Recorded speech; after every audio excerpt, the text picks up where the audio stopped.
नमस्कार दर्शक बंधु मु प्रदीप आपण मानक स्वागत करुच्ची आज आउ एक नुआ भिडियो तो जहाँकि वर्तमान राज्यवासी मन में बहुत सारा असंतोष प्रकाश पाई कारण सरकार तरफ जो वार्धक्य भत्ता को 3000 रु 3500 टंका वृद्धि कर घोषणा करथिला से प्रतिश्रुति वर्तमान सरकार पालन करना कारण सरकार जितेबाला निर्वाचन समय निर्वाचन इस्ताहार में समस्त को 3000 टंका बा 3500 टंका भत्ता प्रदान कर घोषणा कर बजेट रे जो निष्पत्ति आसला ताकू नहीं जनसाधारण मन में बहुत असंतोष रही एवं आपण मानकर पूर्व वीडियो रे बहुत सारा कमेंट थिला जो माने भी 3500 टंका पाइबे तांको केबे सरकार को तरफ यही टंका प्रदान करा जिवो एवं सरकार जो 3000 टंका समस्त को देवा पई घोषणा करथिले ताहा मिलिबो कि नहीं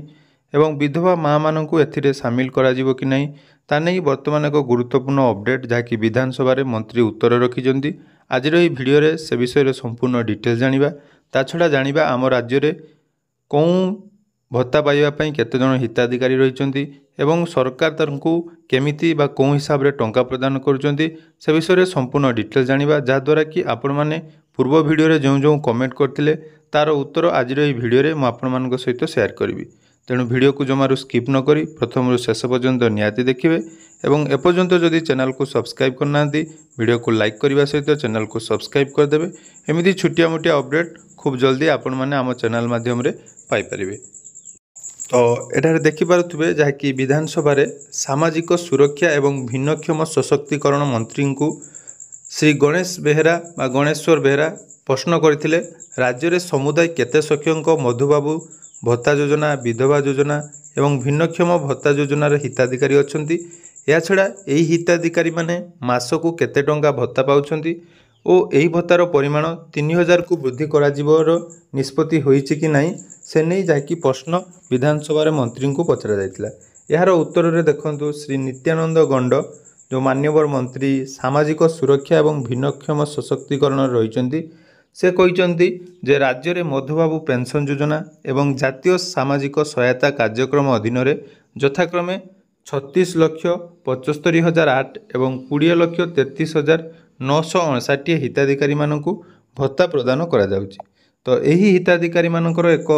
योजनावारी विवरणी देखंतु निम्न दि जाइए अर्थात राज्य में वर्तमान कौन विभाग में बा कौन भत्ता कौ मानक मिलूची से केते लोक रही एवं सरकार से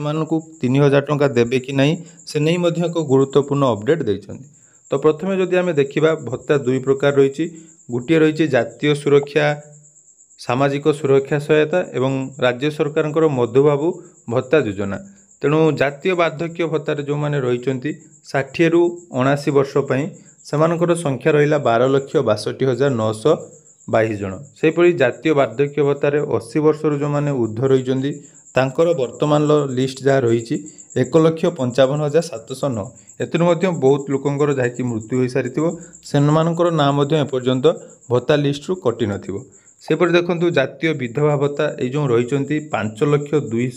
5,25,045 जन तो यही विधवा माँ मान निहाती यही योजना रे सामिल करिवार थिला किंतु सरकार जेहेतु एपर्यंत सामिल करना तेणु एने बहुत सारा गणमाध्यम आपण मैंने देखापी पाउथिबे सामाजिक स्वर उठुची लोक मैंने असंतोष प्रकाश करुचंती। आ गोटे कथा मुझे आपको कही रखी एपर्यंत कौन ओडिशार गोटे बड़ न्यूज चैनल भी एने सरकार को जाकि समालोचना करना केवल केते जन आमर यूट्यूबर भाई बहन रही जो मैंने कि सरकार बा लोक मानकर खबर को सरकार पाखरे पहुँचापी बहुत प्रचेषा करछंती एवं आपण मानक सपोर्ट फल जहाँकि सरकार निहाती यही योजना को खूब जल्दी परिवर्तन करने जाउछंती। तो सेटा परवर्ती समय कौन हम से विषय आम आलोचना करवा आउ जानिनियंतु भिन्नक्षम जो रही से 90,283 एवं मधुबाबू पेंशन योजना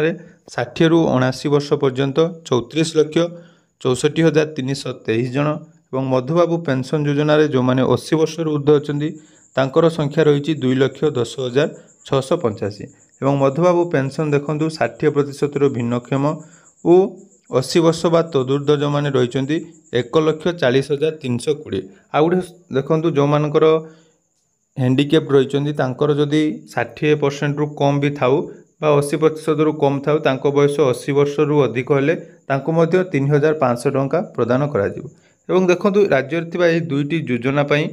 କେଉଁ ମାସିକ କେତେ ଟଙ୍କା କିଏ ପ୍ରଦାନ କରିଥାଏ। ଦେଖନ୍ତୁ ଜାତୀୟ ବାର୍ଦ୍ଧକ୍ୟ ଭତ୍ତା ଯେଉଁ କେନ୍ଦ୍ରର ଯୋଜନା ରହିଛି ସେଥିରେ ମାତ୍ର କେନ୍ଦ୍ର ସରକାର 200 ଟଙ୍କା ଦେଇଥାନ୍ତି ଏବଂ ରାଜ୍ୟ ସରକାର 800 ଟଙ୍କା ପ୍ରଦାନ କରନ୍ତି, ଯାହାକି ବର୍ତ୍ତମାନ ସେଥିରେ 1000 ଟଙ୍କା ପ୍ରଦାନ କରାଯାଉଛି। ଏବଂ ଜାତୀୟ ବାର୍ଦ୍ଧକ୍ୟ ଭତ୍ତା ଯାହାକି 500 ଟଙ୍କା କେନ୍ଦ୍ରର ରହିଛି ଭାଗ ଏବଂ 700 ଟଙ୍କା ରାଜ୍ୟର ଭାଗ ଦେଇ 1200 ଟଙ୍କା ଯାହାକି ସେମାନଙ୍କୁ ପ୍ରଦାନ କରାଯାଉଛି। ତ ଏହି ହିସାବରେ ଯଦି ଆମେ ଦେଖିବା, ତେଣୁ ବର୍ତ୍ତମାନ ଯେଉଁ 3500 ଟଙ୍କା କରାଯାଇଛି 80 ବର୍ଷରୁ ଯେଉଁମାନେ ଅଧିକ ରହିଛନ୍ତି, ତ କେନ୍ଦ୍ର ସରକାର ମାତ୍ର 500 ଟଙ୍କା ଦେବେ, କିନ୍ତୁ ରାଜ୍ୟ ସରକାରଙ୍କୁ ଏଠି 3000 ଟଙ୍କା ଯାହାକି ନିଜେ ଦେବା ପାଇଁ ପଡ଼ିବ। ତ ତାକୁ ଆଧାରରେ କରି ଯାହାକି ସରକାର ବର୍ତ୍ତମାନ ଆପଣମାନଙ୍କୁ ଏହି ଟଙ୍କା ଦେଇପାରିବେ ନାହିଁ, କାରଣ ଦେଖନ୍ତୁ ବଜେଟରେ ଯେତିକି ବି ଟଙ୍କା ପାସ୍ ହେଇଛି ସେହି ହିସାବରେ ଯଦି ଆମେ ଚେଷ୍ଟା ଦେଖିବା ତାହେଲେ ବହୁତ ସରକାରଙ୍କର କ୍ଷତି ଯାହାକି ବା ସରକାର ଏନେଇ ପୂର୍ବରୁ ମଧ୍ୟ ଚିନ୍ତା କରିବାର ଥିଲା। ଯେହେତୁ ନିର୍ବାଚନ ସମୟରେ ବିଜେପିର ଯେଉଁ ମନ ଇଚ୍ଛା ଇସ୍ତହାର ବା ଲୋକମାନଙ୍କୁ ଭକୁଆ ବନେଇବା, ଲୋକମାନଙ୍କୁ ବୋକା ବନେଇବାର ଯାହାକି ସଫଳ ହୋଇ ରାଜ୍ୟରେ ସରକାର ଗଠନ କରିଛି। ତ ଏହା କହିବାର ମୋର ମୁଖ୍ୟ କାରଣ ହେଲା ଯାହାକି ବିଜେପି ସରକାର ନିର୍ବାଚନ ପୂର୍ବରୁ ମହିଳାମାନଙ୍କୁ ମଧ୍ୟ ମାସକୁ 1000 ଟଙ୍କା ଦେବ ବୋଲି କହିଥିଲା, କିନ୍ତୁ ବର୍ତ୍ତମାନ ଦୁଇ ମାସ ମାନେ ହେଇସାରିଲେ ମଧ୍ୟ ଏନେଇ କୌଣସି ଆଲୋଚନା ନାହିଁ। ଆଉ ମାଗଣା 300 ୟୁନିଟ୍ ଯାହାକି ସରକାରଙ୍କ ତରଫରୁ ଏକ ଜୁମଲା ବୋଲି ଆମେ କହୁଛୁ, କାରଣ ସରକାର ଯେତେବେଳେ ମାଗଣାରେ 300 ୟୁନିଟ୍ ଦେବା କଥା କହୁଥିଲେ ଏପର୍ଯ୍ୟନ୍ତ ମଧ୍ୟ ତାର କୌଣସି ବ୍ୟବସ୍ଥା କରାଯାଇ ନାହିଁ। ଆପଣ ଟଙ୍କା ଦେଇ ସୋଲାର ଲଗାଇବେ ତାପରେ 300 ୟୁନିଟ୍ ପାଇବେ। ତେଣୁ ସରକାର ଦେଖନ୍ତୁ ଆପଣଙ୍କୁ ବହୁତ ସାରା ମିଛ ପ୍ରତିଶ୍ରୁତି ଦେଇଛନ୍ତି।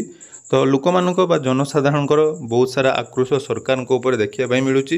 ସରକାର ଯେହେତୁ ନିର୍ବାଚନ ପ୍ରତିଶ୍ରୁତିରେ ଯେଉଁ ବି ଆପଣମାନଙ୍କୁ ଦେଇଥିଲେ ପ୍ରତିଶ୍ରୁତି ତାହା କୌଣସି ମତେ ପୂରଣ କରୁନାହାନ୍ତି। କାରଣ ଦେଖନ୍ତୁ ଯଦି ମଧୁବାବୁ ପେନ୍ସନ୍ ଯୋଜନା ଜଣେ ପାଉଛି, ତାଙ୍କର ବୟସ 80 ବର୍ଷରୁ ଅଧିକ ଅଛି, ତାହେଲେ ଓଡ଼ିଶାରେ ସେଇଭଳି ଲୋକ ରହିଛନ୍ତି ଯାକୁ ଦେଖନ୍ତୁ 2,10,685। ତେଣୁ ତାଙ୍କୁ ଯାହାକି 3500 ଟଙ୍କା ସରକାରଙ୍କ ତରଫରୁ ପ୍ରଦାନ କରାଯିବ, ଯେଉଁଥିରେ କି ଆମର କେନ୍ଦ୍ରର କୌଣସି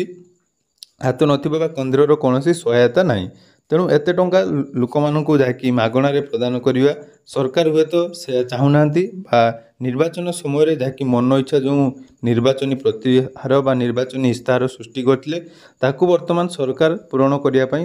ସକ୍ଷମ ନୁହନ୍ତି ବୋଲି ଆମେ ଯାହାକି ଗଣମାଧ୍ୟମରେ ଆଲୋଚନା ହେଉଛି।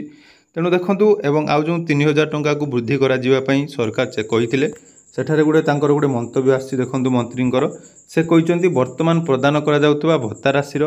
ପରିମାଣକୁ ବୃଦ୍ଧି କରିବାର ପ୍ରସ୍ତାବ ରାଜ୍ୟ ସରକାରଙ୍କ ନିକଟରେ ବିଚାରାଧୀନ ଅଛି। ମାନେ ସରକାର ବର୍ତ୍ତମାନ ଚିନ୍ତା କରୁଛନ୍ତି ଯେ ଆମେ ଯେତିକି ସବୁ ମିଛ ପ୍ରତିଶ୍ରୁତି ଆପଣମାନଙ୍କୁ ଦେଇଥିଲୁ ତାହା କେମିତି ପୂରଣ କରିପାରିବା, ଆମେ ପାରିବା କି ନାହିଁ। ତେଣୁ ଦେଖନ୍ତୁ ସରକାର ଗଠନ ପୂର୍ବରୁ ଯେଉଁ କଥା ଏବଂ ପରେ ତାକୁ ପାଳନ କରିବା ବହୁତ କଷ୍ଟକର ହୋଇଥାଏ। ତେଣୁ ଆମେ ଆଶା କରିବା ସରକାର ଏନେଇ ଗୋଟେ ବଡ଼ ପଦକ୍ଷେପ ନିଅନ୍ତୁ। ସେଥିପାଇଁ ଆପଣମାନଙ୍କୁ କ'ଣ କରିବା ପାଇଁ ପଡ଼ିବ ନା ଭିଡ଼ିଓକୁ ବହୁତ ମାତ୍ରାରେ ସେୟାର କରନ୍ତୁ, ଯାହାଦ୍ୱାରା କି ସମସ୍ତଙ୍କ ପାଖରେ ଏହି ଅପଡ଼େଟ୍ ପହଞ୍ଚି ପାରିବ ଏବଂ ସରକାର ବାଧ୍ୟ ହୋଇ ଆପଣମାନଙ୍କୁ ଏ ବିଷୟରେ ଆଲୋଚନା କରିବେ। ତେଣୁ ଏହା ଥିଲା ଆପଣମାନଙ୍କର ଯେଉଁ ଡେଟ୍ ପଚାରୁଥିଲେ, ସେ ଡେଟ୍ ସରକାରଙ୍କ ତରଫରୁ ମଧ୍ୟ କୌଣସି ଘୋଷଣା କରାଯାଇ ନାହିଁ। ଯେତେବେଳେ ବି ଆପଣମାନଙ୍କୁ ମିଳିବ ବା ଡେଟ୍ ସରକାରଙ୍କ ତରଫରୁ ଆସିବ, ହୁଏତ ଆଗ ମାସ ଆପଣମାନଙ୍କୁ ଏହି ଯୋଜନାରେ ଯେଉଁ 3500 ଟଙ୍କା ମିଳିପାରେ। ତେଣୁ ଯେତେବେଳେ ବି ମିଳିବ ମୁଁ ଆପଣମାନଙ୍କୁ ନିହାତି ସମ୍ପୂର୍ଣ୍ଣ ଡିଟେଲ୍ସ ଅପଡ଼େଟ୍ ଦେଇଦେବି।